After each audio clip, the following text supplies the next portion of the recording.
everyone, it's Holly. Welcome back to my channel. So, we're feeling spooky. Today's video, I wanted to do something that I don't think I've done before on my channel, and I wanted to go over the history of Halloween in Animal Crossing. So if you are new to my channel, I have played Animal Crossing since Wild World. Wild World came out in various places between 2005 and 2007. I had the privilege of growing up with the Animal Crossing franchise. If you know me, you know that this time of year is my favorite time of year. October, November, and December. Christmas is my all-time favorite, but I also have such a soft spot for Halloween. I used to go trick-or-treating when I was younger.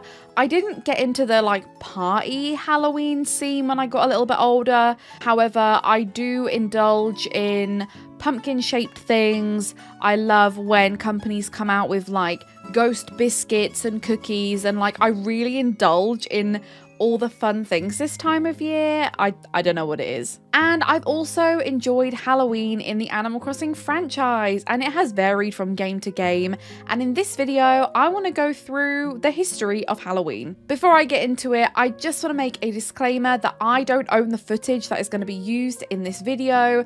I did consider booting up all of my stuff, but when I thought about it logistically, it would have taken so long and so much setting up to do, and cable management is already a problem.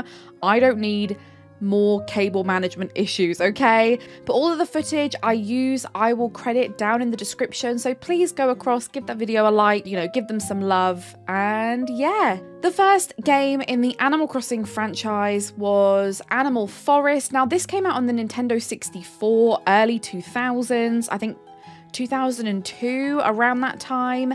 However, for the purpose of this video, I'm not actually going to be including it because in 2003, 2004, they released the GameCube Animal Crossing, and that is just a direct port from Nintendo 64 to GameCube with just some slight enhancements. So we're just gonna leave out the first one and we're just gonna go straight to the kind of remastered one, I guess. Okay, so starting with Halloween on the GameCube, so such as the Animal Crossing games in general, throughout October you are able to obtain candy, which you then eventually use on Halloween night. Now, Halloween night is from 6 p.m. to 1 a.m., which I think is fairly standard even now, although some holidays get cut off around midnight, I believe. So your villagers, as well as Tortimer and obviously Jack, will all be wearing pumpkin masks. The villagers will chase you around. So when you go near a villager, they will chase you. It's kind of like a game of tag, I guess. If they manage to catch you, then the kind of consequence is that you have to give them candy.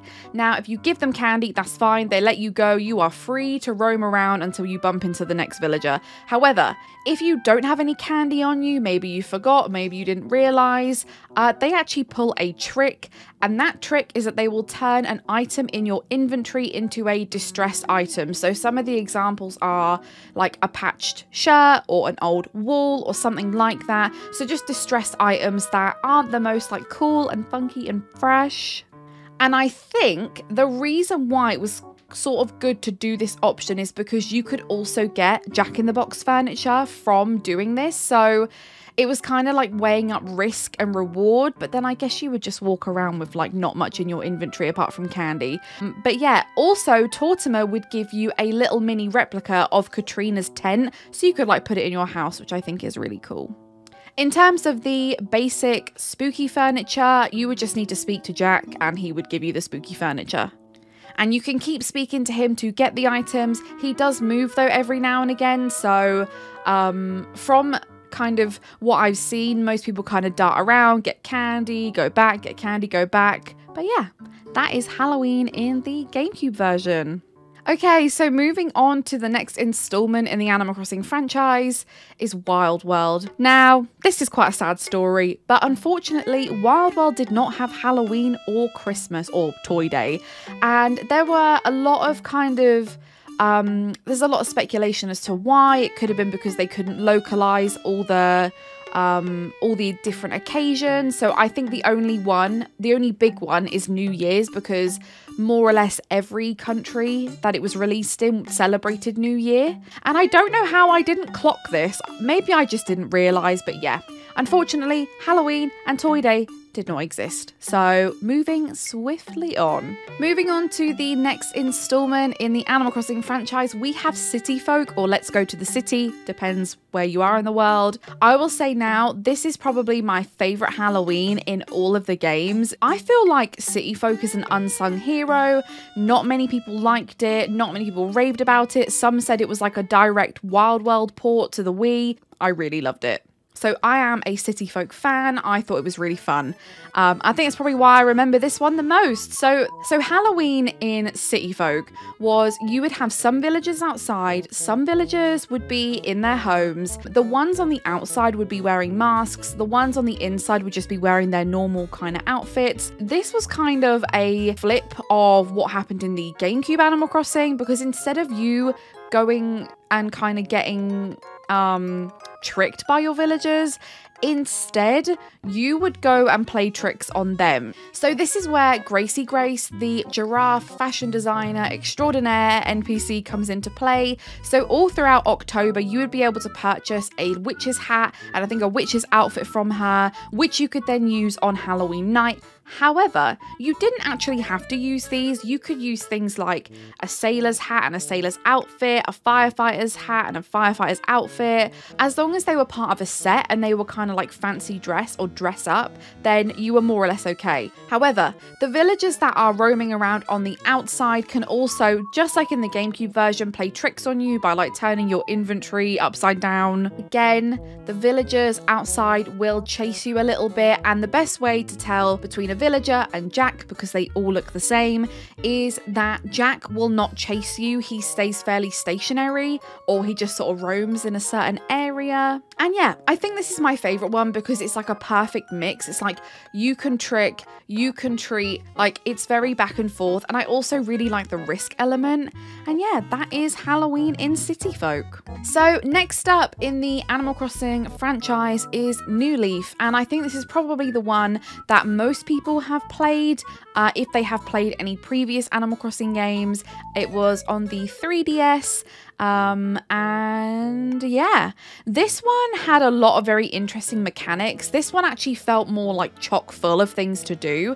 So you had villagers that were roaming outside. You also had villagers that were just in their homes. However, all throughout October, you could actually purchase masks from the Able Sisters. I'll put them all up on screen now. I believe there was a bug mask, there was a ghost mask, like a skull hat, and there were a few more, and those essentially were used to actually scare your villagers. So unlike the previous games, the actual mission in New Leaf was to scare the heck out of them. So actually, if you choose Treat, the villager will take a candy off of you in exchange for some information about what scares another villager. However, if the player chooses the Trick option, then the villager will automatically get you involved in a game of rock, paper, scissors or charades. If you win, then you actually get the candy. If you lose, however, just like in the previous games, you do lose an item in your inventory, or it gets transformed into a rugged, distressed old item that you probably won't want to use. However, creeping back in is the chance that you might get an item from the Jack in the Box set, which could be like a jack-o'-lantern or just a Jack in the Box. And sometimes they give out a pumpkin mask as well. Going back to the villagers that are inside their homes, if you successfully manage to scare them, they will give you a lollipop, which we then actually saw in New Horizons.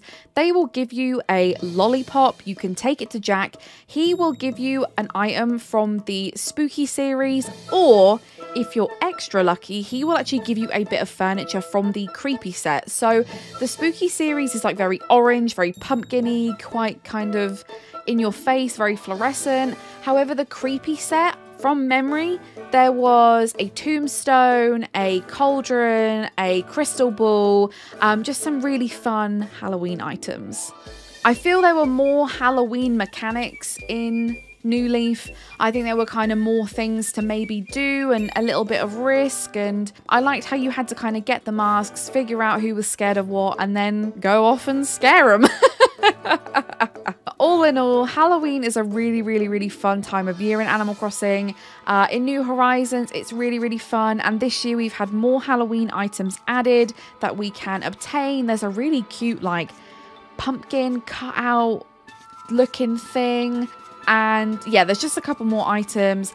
But I definitely think the older games are my favorite for Halloween. City Folk being my actual like all-time favorite. I love Halloween in that game, and it is just nice and simple and fun.